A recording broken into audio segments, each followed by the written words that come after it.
वो उसकी औरत जो थी उनका नाम था, क्या नाम,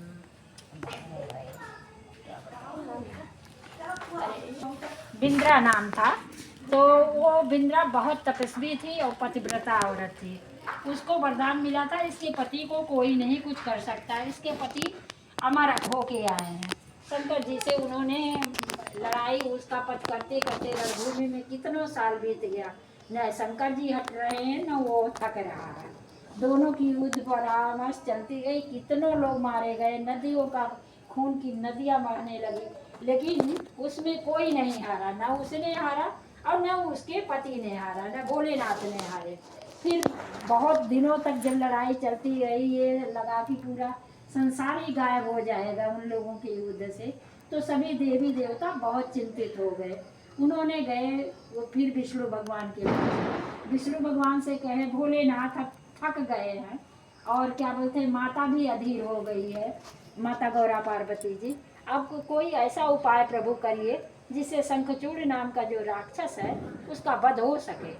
तो ब्रह्मा जी बोले कि, और बोले इसको तो मुझे नहीं पता है, तुम जाके पहले ब्रह्मा जी से पूछो कि ब्रह्मा जी ने कौन सा वरदान उसको दिया है जो वो अमर हो के आया, क्या बात है।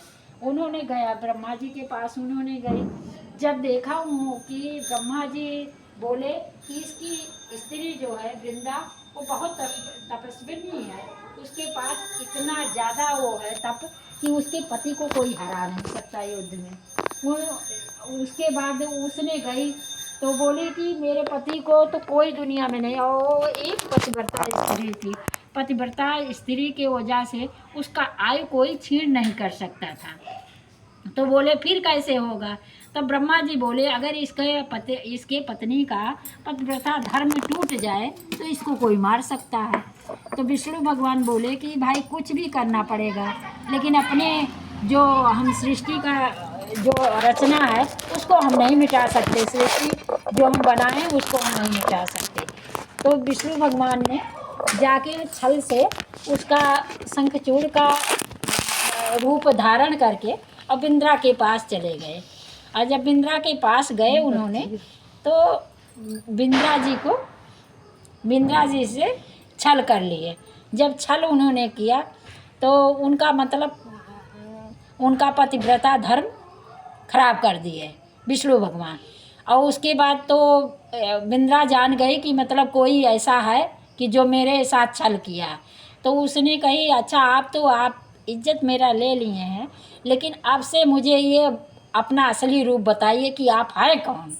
हमारा तो जो हुआ तो हुआ। तो क्या बोलते विष्णु भगवान बोले कि मैं कुछ भी हूँ, लेकिन आपको अभी नहीं बता सकते। तो कहें कि अगर आप नहीं बताएंगे तो मैं आपको श्राप देती हूँ। कहें कि जब तक वो मोहिनी मतलब अपना रूप दिखाने वाले थे तब तक बिंद्रा ने उनको श्राप दे दिया। तो वो बोले कि भाई मैं विष्णु हूँ। श्राप उधर दी कि वो बताए कि मैं विष्णु हूँ। कहीं जैसे तुम मुझे अचेत अवस्था में मेरा क्या बोलते पतिव्रता धर्म नष्ट किए हो, वैसे तुम्हें मैं श्राप देती हूँ, तुम जाओ पत्थर के हो जाओ। तो शालिग्राम भगवान के रूप में विष्णु भगवान विराजमान है। तो जब वो रूप मतलब पाए श्राप, तो विष्णु भगवान ने उनको श्राप दिया, कहा जाओ जिस चीज़ को तुम नहीं करी हो वैसे तुम पृथ्वी लोक में जाकर तुम एक वृक्ष के रूप में जन्मोगी कि तुम्हें ये नहीं पता रहेगा कौन चीज़ अच्छा है क्या बुरा है, तुम अचेत बन के रहोगी। तो वो पत्थर के बने और ये तुलसी महारानी अचेत बन गए कि मतलब कोई उनको ये नहीं है पौधा के रूप में है। यही इनका मूल्य कहानी है।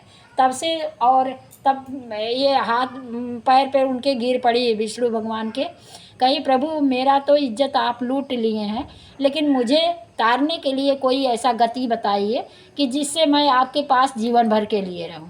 तब विष्णु भगवान ने उनको वरदान दिया, कहा जाओ तुलसी, तुम्हारा तो मैं इज्जत ज़रूर लूटा हूँ, लेकिन तुम्हें मैं सर्वश्रेष्ठ अपने सिर पर हमेशा रखूँगा। तुम्हें सबसे हमारे जितनी भी पटरानियाँ हैं उनसे सबसे बड़ी बना के आपको रखूँगी। तब से तुलसी महारानी को धरती पे रहने का वरदान हो गया और तुलसी माता ने अपना क्या बोलते हैं विष्णु भगवान की सबसे श्रेष्ठ पटरानियों में से हो गई।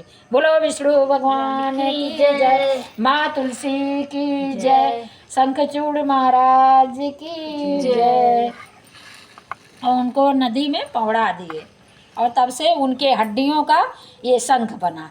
इस शंख को इसीलिए लोग बिना शंख बजाए विष्णु भगवान का कोई भी व्रत या कोई भी पूजा पाठ पूरा नहीं होता। उनको ये आशीर्वाद दिए थे कि मैं उसका वध जरूर कराया, लेकिन इनको हर घर में जहाँ शंख बजेगा वहाँ किसी नकारात्मक आत्मा का वास नहीं रहेगा। तब से ये प्रचलन शंख का हुआ है। बोलो विष्णु भगवान की जय। जय विष्णु। चलो आरती किया।